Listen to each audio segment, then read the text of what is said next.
maayikii warra dhiiraa gama bitaa jirurraa namni musliima hin taane jira. Maqaan kiyya Joosef jedhama. Gaaffilee lama qaba.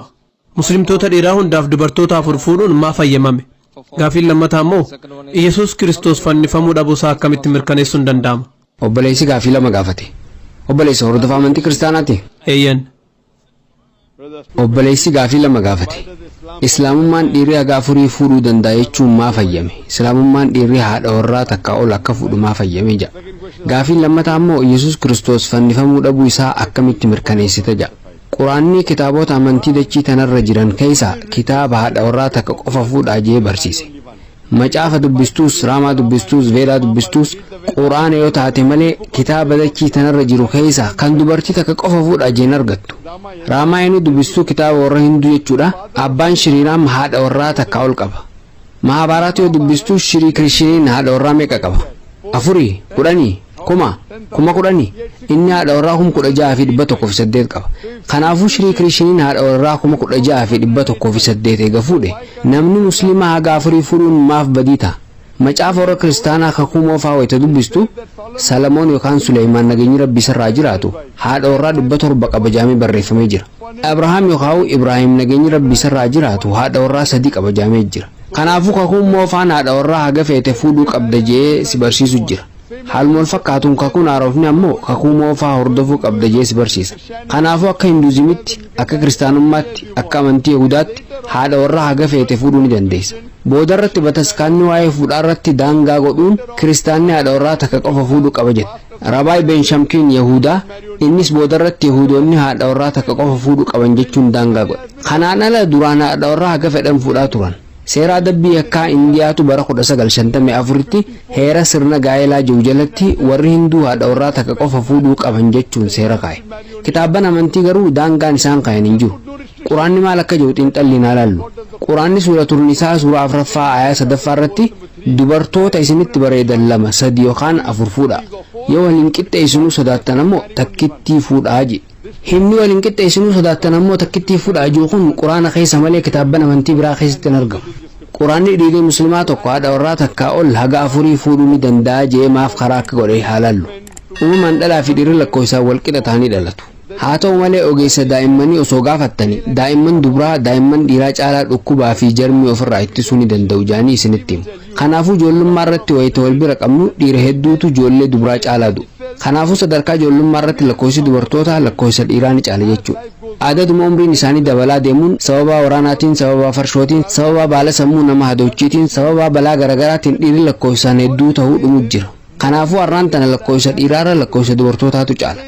Biyyoota muraasa akka Indiyaa fi Chaayinaa keessatti lakkoofsi dubartootaa lakkoofsa warra dhiiraatii gattee argama. Sababni isaa immoo fiimeel fiitasaayid daa'imman dubaraa garaa baasuu fi fiimeel infiitasaayid daa'imman dubaraa eega dhalatanii booda ajjeesuudha. Akka gabaasa BBCtti Indiyaa keessatti ulfi 10,000 lakkaa'amu dhalaa ta'uun eega barameen booda garaa baafamu jira. Lakkoofsa kana guyyoota 365 wayita baay'istan daa'imman miiliyoonaan lakkaa'aman waggaa waggaan Indiyaa keessatti eega dhalaa ta'uun isaanii barameen booda garaa baafamaa akka jiran hubattan. Akka hospitaala bulchiinsa Taamil Naaduutti daa'imman dubaraa dhalatan 10 keessaa 4 ni ajjeefamu. Dalagaa hamaa ulfa dubaraa garaa baasuu fi daa'imman dubara ta'anii dhalatan ajjeesuu kana osoo dhiisneeti. Indiyaa keessattis lakkoofsi dubartootaa lakkoofsa dhiiraa ni caala. Chaayinaa keessattis dalagaa hamaa kana yoo dhaabne lakkoofsi dubartootaa lakkoofsa dhiiraa ni caala. Har'aan tan USA keessatti qofa lakkoofsi dubartootaa lakkoofsa dhiiraa miiliyoona 4.7 caala. UK keessattis lakkoofsi dubartootaa lakkoofsa dhiiraa miiliyoona 1.2 caala. Jarman keessattis lakkoofsi dubartootaa lakkoofsa dhiiraa miiliyoona 1.6 caala. Raashiyaa keessatti qofa lakkoofsi dubartootaa lakkoofsa dhiiraa miiliyoona 10.6 caala. Addunyaa guutuu keessa lakkoofsi dubartootaa lakkoofsa dhiiraa miiliyoona meeqaan akka caalu rabbitu beeka. Yaada ati dhiirri tokko haadha warraa takka qofa fuudhuu qaba jechuun osoo walii galeewu obboleettiin ta'e Ameerikaa keessa jiraattaa jennu yookaan ammoo obboleettiin ta'e Ameerikaa keessa jiraattaa jennu dhiirri jiru hundi haadha warraa takka osoo fuudhe dubartoonni miiliyoona 4.7 ta'an abbaa warraa malee hafu jechuudha. Obboleettiin ta'e dubartoota heeruma malee hafan keessaa takka osoo taate yookaan ammoo obboleettiin ta'e dubartoota miiliyoona 4.7 kan abbaa warraa argachuu hin dandeenye keessaa takka osoo taate filannoon qabdu lama qofa. Inni tokko nama fuudhee qabutti haadha warraa lammataa taatee heerumuudha. Yoo hin taane ammoo meeshaa uummataa ta'uudha. Meeshaa uummataa jecha hamaa akkanaa fayyadamtaan jechuu dandeessu. Jechi gaariin an fayyadamuu danda'u isa kana. jecha kanarra bareeda argachuu hin danda'u. Arraantan Ameerikaa keessatti dhiirri tokko haadha warraa takka fuudhee tasgabbaa'u isaatiin dura avareejiidhaan dubartoota garaagaraa 8 waliin wal qunnamtii saalaa raawwata. Ameerikaa keessatti sanyoo yookaan goshoo qabachuun baramaadha. Sanyoo yookaan goshoo 5, 10, 20, 30 qabaachuun rakkoo hin qabu. Haa ta'u malee haadha warraa takkaa ol seeraan fuudhuun isaaniif hin liqimfamu. Dubartiin takka sanyoo nama tokkoo yoo taate mirga guutuu hin qabdu. Kabajaan isiin mulqama. Haalaan hin kunuunfamtu. Akka islaamummaatti dubartiin takka haadha warraa lammataa taatee yoo heerumte kabajaan isiin eeggamaa, mirgi isiin kabajama, haalaan kunuunfamti. Dubartoota haala amala gaarii qaban dhiira fuudhee qabutti haadha warraa lammataa taatanii heerumuu isinii wayyamoo meeshaa ummataa ta'uu isinii wayye jettee osoo gaafatte filmaata jalqabaa san fudhatu. Kanaafuu islaamummaan dhiirri muraasni haadha warraa takkaa ol akka fuudhu hayyamee jira. Kunis kabajaa dubartootaa eeguufi. Gara gaafii kee lammataa wayita dhufu. Dubartootaafuu abbaa warraa tokko walitti heerumuun hayyamamaa? Obboleessi gaafii dabalataa gaafachuu jira. Yeroon nuti qabnu murtaa'aadha. Gaafii lama gaafattee turte, amma immoo sadaffaa gaafachaa jirta. Deebisaan gaafii duraaniitiif kenname si qubsee jira? Deebisaa duraatiin gammadee jira. Maasha Allah, gammaddee jirta. Hayyee, obboleessi dubartiin abbaa warraa tokko olitti heerumuu dandeessi je. Yoo dubartiin abbaa warraa tokko olitti heerumte rakkoon amma qabnu kun haalaan babal'ata. Jechuun kiyya dubartoota musliimaati. Akka dubartoota hundaatti dubartiin takka abbaa warraa tokko olitti heerumte rakkoon amma qabnu kun haalaan hammaata. Kun qabxii isa duraati. Qabxiin lammataa dhiirri tokko haadha warraa takkaa ol yoo qabaatee ilmaan irraa argate karaa salphaan abbaan eenyu haati eenyu akka taate adda baafachuu ni dandeessa. Garuu dubartiin abbaa warraa tokko ol qabaattee daa'ima dhalte. Garuu qorannoon DNA ni jira. Obboleessa deebisaa kiyya akka xumuraan hayyame. Gaafii gaafattee jirta. An jidduu seenee jira. An addaan sokotee jira. Addaan kutee ramoon kunne. Hin kunne. Kanaafuu maaf addaan na kutta? Eega deebisaa kennee xumureen booda gaafachuu ni dandeessa. An doktara fayyaati. Ati doktara fayyaati? Miti. An doktara fayyaati waa'ee qorannoo DNA ni beeka. Isatti siif dhufa. Dubartiin takka abbaa warraa lama osoo qabaattee ilmoo argatte mana barumsaa dhaqxee mucaa sangalmeessuuf yoo deemtu maqaa lama kennuun isii irratti dirqama ta'a. Waa'ee qorannoo DNA dubbattee jirta. Waa'ee isaan hin beeka. Qorannoon DNA waan dhiyeenya kanaati. Waggaa 50 dura qorannoon DNA jira? Jira? Hin jiru. Waan dhiyeenya kana argame. Ta'us dhibbaan dhibbatti amansiisaa miti. Osoo guutuun guututti amansiisaa ta'e iyyuu waan amma dura ture miti. Islaamummaan osoo yeroon hin daangeffamin amantii ture. Sababaan kana qofa miti. Osoo boru dhibbeentaa dhibba amansiisaanii taaja'ameyyuu sababaan dubartiin abbaa warraa tokko olitti heerumuun dhorkameef kana qofa miti. Akka saayinsiin nutti himutti dhiirri dubartoota caalaa waa'ee jireenyaa hedduu waliin jiraachuu ni danda'a. Akka saayinsiin nutti himutti dubartiin takka wayita dhiigaa aadaa yookaan ayidii irra jirtu jijjiiramni xiinsammuu yookaan saayikooloojii garaagaraa qaama isii irratti ni mul'ata. Kanaafuu haadha warraa nama hedduu ta'uun dirqama isii irraa eeggamu bahuu hin dandeessu. Dhiirri garuu jijjiirama akkanaan qabu. Kanaafuu dirqama abbaa warraa nama hedduu ta'uu bahuu ni danda'a. Arraan tana akka saayinsiin nutti himutti dhiirri haadha warraa takkaa ol yoo qabaate hunduu isaaf amanamoo yoo ta'an rakkoon dhukkuboota garaagaraatiin qabamuu hin jiraatu. Haa ta'u malee dubartiin abbaa warraa hedduu yoo qabaatte hunduu isiif amanamoo osoo ta'aniyyuu jidduu isaaniitti dhukkubni wal qunnamtii saalaatiin dabru argamuu danda'a. Dhukkubni sun ammoo gara dhiira biraa karaa salphaan dabruu danda'a. Kanaafuu akka saayinsii fayyaatti dubartiin takka abbaa warraa tokko ol qabaachuun isiif hin hayyamamu. Garuu akka saayinsii fayyaatti dhiirri haadha warraa takkaa ol qabaachuu ni danda'a. Gara gaafii kee lammataa dhufnu. Yesus Kiristoos nageenyi Rabbii isarraa jiraatu fannifamuu dhabuu isaa akkamitti mirkaneessuu dandeenya jette. Quraanni suuratul Nisaa suuraa 4ffaa ayaa 157 irratti isa hin ajjeesnee isa hin fannisnes isaanitti fakkeeffame malee Quraanni ifatti wamaa qataluuhu wamaa salabuuhu isa hin ajjeesne isa hin fannisne jee ifatti dubbatee jira. Obboleessaati kiristaana? Eeyyan. Macaafa itti dubbistu wangeela Maatewos boqonnaa 12ffaa lakkoofsa 38 irratti akka ibsametti namoonni gara Yesus dhufuun yaa barsiisaa mallattoo nutti agarsiisi jedhanii gaafatan. Yeroo kana Yesus Kiristoos nageenyi Rabbii isarraa jiraatu dhaloonni hamaa fi sagaagalaan mallattoo barbaada. Mallattoo Yoonaas raajicharraa kanaafe mallattoon biraa itti hin agarsiifamu. Akkuma Yoonaas garaa qurxummii keessa guyyaa 3 fi halkan 3 ture ilmi namaatis garaa lafaa keessa guyyaa 3 fi halkan 3 turuuf jira jee deebiseef. Obboleessi seenaa Yoonaas beektaa? Waa Yoonaas? Nin beeka. Waaqayyo Yoonaas gara ganda Nanawwee jedhamtu akka deemu ajaje. Yoonaas ergamaa Waaqayyooti. Uummanni Nanawwee kun na dhaga'uu didan jee gara ganda Yophee deeme. Inni garuu gara Nanawwee deemuu qaba ture. Innis Yopheetti markaba yaabbatee osoo deemaa jiru bubbeen hamaan roobaa wal makee dhufe. Seenaan kun macaafa Yoonaas raajichaa keessatti ibsamee jira. Macaafni Yoonaas fuula lama hin caalu. Yeroo sanitti markabaan osoo deeman yoo dambaliin hamaan dhufe, dambaliin sun namni ajaja Rabbii didee waan jiruu dhufe jedhamee amanama. Yoonaas amanamaa ta'uudhaan nama ajaja Rabbii didee jedhee badii isaa fudhate. Akka amantii yeroo sanitti nama san bishaan sanitti yoo darbite dambaliin sun ni dhaabbata. Yoonaas amanamaa ta'uudhaan namni Rabbii isaa didee ana waan ta'eef bishaanitti na darbaa jedhee uummatatti hime. Amma gaafii si gaafachuu barbaada. Yoonaas wayita bishaanitti darbamu san lubbuun jira moo du'ee jira? Lubbuun jira. Lubbuun jira. Baay'ee gaariidha. Namni bishaan dambalii qabutti yoo darbame du'uu qaba. Yoonaas bishaan san keessatti lubbuun jira moo du'ee jira? Yoonaas wayita bishaanitti darbamu san lubbuun jira moo du'ee jira? Lubbuun jira. Lubbuun jira. Yoo du'e wanti sun raajiin ta'u. Yoo dambaliin jiraate namni numa du'a. Yoo lubbuun hafe garuu raajiidha. Kana booda qurxummiin dhufe isa liqimse. Yeroo qurxummiin isa liqimsu kana Yoonaas lubbuun jira moo du'ee jira?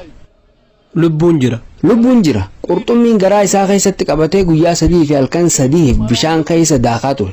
Yoonaas bakka sanii Rabbii isaa kadhate. Yoonaas yeroo garaa qurxummii keessa jiru san lubbuun jira moo du'ee jira? Lubbuun jira. Lubbuun jira. Lubbuun jira. Lubbuun jira. Qurxummiin garaa isaa keessaa darbe. Yoonaasis qarqara bishaanii irra qubate. Lubbuun jira moo du'ee jira? Lubbuun jira. Lubbuun jira. Lubbuun jira. Lubbuun jira. Lubbuun jira. Raajiidha. Amma gaafii biraa si gaafadha. Akka macaafaatti Yesuus Kiristoos wayita masqala irraa buufame awwaala keessa kaayame. Awwaala san keessatti Yesuus lubbuun jira moo du'ee jira? Du'eera. Du'ee jira. Eega du'e raajii himame san guutee jira moo hin guunne? Garuu gara Rabbii ol fuudhamee jira. Awwaala keessatti lubbuun jira moo du'ee jira? Du'eera. Du'ee jira moo lubbuun jira? Du'eera. Yoo du'e raajii san guutaa jira moo hin guunne? Yesuus Kiristoos nageenyi Rabbii isarraa jiraatu mallattoo Yoonaas raajicharraa kan hafe mallattoon biraa ittiin agarsiifamu. Akkuma Yoonaas garaa qurxummii keessa guyyaa 3 fi halkan 3 ture, ilmi namaatis garaa lafaa keessa guyyaa 3 fi halkan 3 turuuf jira jedhe. Yoonaas eega lubbuun ture, Yesuus Kiristoos raajii himame san guutuudhaaf lubbuun jiraachuu qaba moo du'uu qaba? Du'uu moo jiraachuu qaba? Jiraachuu qaba. Jiraachuu qaba. Lubbuunis jira ture. Garuu ati maaliif du'eera jette? Yesuus Kiristoos nageenyi Rabbii isarraa jiraatu sobaa jira jechuu barbaaddeeti? Yoo du'ee jira jette Yesuus sobaadha jechuu keeti. Rabbi nu haa dhiisu. Kana jechuun Yesuus lubbuun ni jira ture jechuudha. Wanti bataskaanni isinitti hime dogongora. Yesuusitti nageenyi Rabbii isarraa jiraatu amanta moo bataskaanatti amanta? Macaafni Yesuus du'eera jedha. Bakka kamitti akkas jedha lakkoofsisaa naa himi? Beekumsa agasii hin qabu. Garuu mallattoo Yoonaas ni beektamoo hin beektu? Iyyan hin beeku. Yoonaas garaa qurxummii keessatti lubbuun jira moo du'ee jira? Lubbuun jira. Kanaafuu Yesuus Kiristoos nageenyi Rabbii isarraa jiraatu garaa lafaa keessatti lubbuun jiraachuu qaba moo du'uu qaba? Garuu maan macaafa keessatti lubbuun jira jedhamee ibsamuu dhabe? Ibsamee jira. Bakka kamitti du'ee jira jedhamee ibsame? Du'ee jira jedhamee tilmaamame. Loltuun Roomaa du'eera jee yaade. Eeboon waraananii turan. Garuu lubbuun ni jira. Kaaseeta kiyya Yesuus fannifamee jira kan jiru ilaalte ragaawwan hedduutu dhiyaatee jira. An ragaa takkasiif kenna. Wayita mallattoon kan nijaaniin Yesuus Kiristoos an ilma Waaqaa waan hin ta'eef nama du'e du'aa kaasuu hin danda'a jettiin. Hanqaaquu isaa hunda zambiila tokko keessa kaa'e. Yoonaas du'eera moo lubbuun jira jennaan lubbuun jira jette. Kanaafuu Yesuus Kiristoosis nageenyi Rabbii isarraa jiraatu lubbuun jiraachuun isarra dirqama ta'a. Ati maaliif du'ee jira jetta? Waanuma qeessiin sitti himeef. Waan qeessiin siin jedhutti amanta moo waan macaafni jedhutti amanta? Waan macaafni jedhetti amana. Yesuus Kiristoositti nageenyi Rabbii isarratti haa jiraatu amanta moo qeessitti amanta? Yesuusitti amana. Kanaafuu Yesuus Kiristoos nageenyi Rabbii isarraa jiraatu akkuma Yoonaas garaa qurxummii keessa turetti ilmi namaatis garaa lafaa keessa turaa jedhe.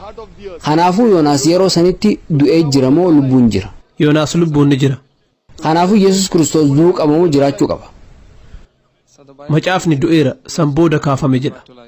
Macaafni bakka kamitti akkas jedhe? Waan kana barbaaduu qaba. Garuu wanti inni an sitti himaa jiru wangeela Maatewos boqonnaa 12:38 irraa. Mallattoo Yoonaas ni beektamii? Nin beeka.